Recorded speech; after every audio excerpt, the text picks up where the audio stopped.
Street Fighter II was released in March of 1991 and would go on to become the most influential fighting game of all time. It created countless genre staples and spawned some of the most memorable characters in all of video games.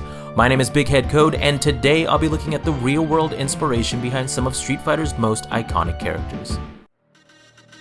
Ryu is undoubtedly Street Fighter's most recognizable character, and takes inspiration from real-world karate master Masutatsu Oyama. Oyama founded the Kyokushin karate style in 1964, which some consider to be the most influential style of full-contact karate. Much like Ryu, Oyama traveled the world searching for the essence of martial arts, often traveling to remote places to live and train. He also devised the 100-man Kumite tournament, in which he fought 100 opponents in 2-minute rounds. Not only was he the first Kyokushin practitioner to complete this tournament, he completed this tournament 3 days in a row. It's hard to differentiate what is exaggerated legend or historical fact, but it is said that Oyama has battled over 52 bulls in his lifetime barehanded, which is something I couldn't not put in this video.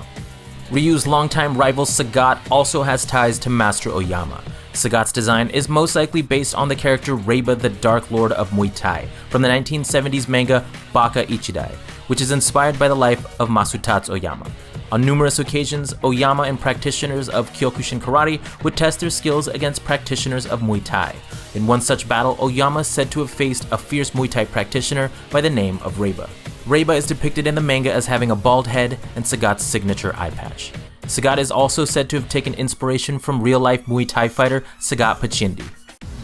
Now, face the mighty Bison. The head of the Shadaloo organization Vega, or M. Bison here in the States, bears a striking resemblance to the fictional character Yasunori Kato, first seen in the novel series Taito Monogatari. The character gained more widespread notoriety with the release of 1988's Tokyo: The Last Megalopolis, where he was portrayed by actor Kisaku Shimada. Kato's appearance is that of a Japanese imperial officer, sporting a service cap and cape much like M. Bison.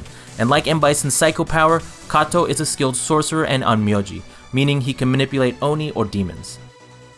One of Shadaloo's grandmasters, Balrog, or M. Bison as he's known in Japan, is inspired by professional boxer Mike Tyson. The M in his Japanese name stood for Mike, making his name Mike Bison. Fearing legal issues, Capcom switched a few names around, and he is now forever known as Balrog here in the West. The sumo wrestler E. Honda made his debut in Street Fighter II, released in 1991, but in 1985, Nintendo released their Punch-Out spin-off game, Arm Wrestling, which featured a kabuki facepaint-wearing sumo wrestler creatively named Sumo Wrestler Kabuki. Capcom really loved their Punch-Out characters. One of my personal favorite characters, Dhalsim, is most likely based on a character featured in the 1976 film Master of the Flying Guillotine.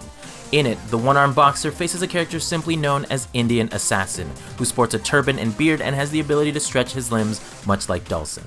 Although Dhalsim did not originally sport a beard and turban, he did adopt the look in subsequent games. Zangief is a Russian professional wrestler who fights bears and for the glory of his country. Although originally planned to be named Vodka Gobalski, he was inspired by real-life professional wrestler Viktor Zangief.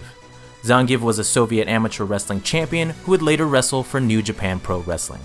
The Street Fighter III series began in 1997, and it featured an almost entirely new cast. One such character was the giant grappler Hugo. Hugo first made his Capcom debut as an enemy in the 1989 game Final Fight, although his name was originally Andor. The name Andor is a reference to the professional wrestler Andre the Giant. Like Andre, Hugo is a professional wrestler and towers over every opponent in the game. Street Fighter III also introduced us to Alex, an American wrestler who sports a red headband and rips off his shirt before his matches, much like professional wrestler Hulk Hogan. When Hugo and Alex fight, their normal character intros are replaced with a recreation of the stare-down between Hulk Hogan and Andre the Giant at WrestleMania 3. The character Yun also made his debut in Street Fighter III. Yun is from Hong Kong and is skilled in the art of Chinese Kung Fu. His other defining features are his long braided tail and his love for skateboarding.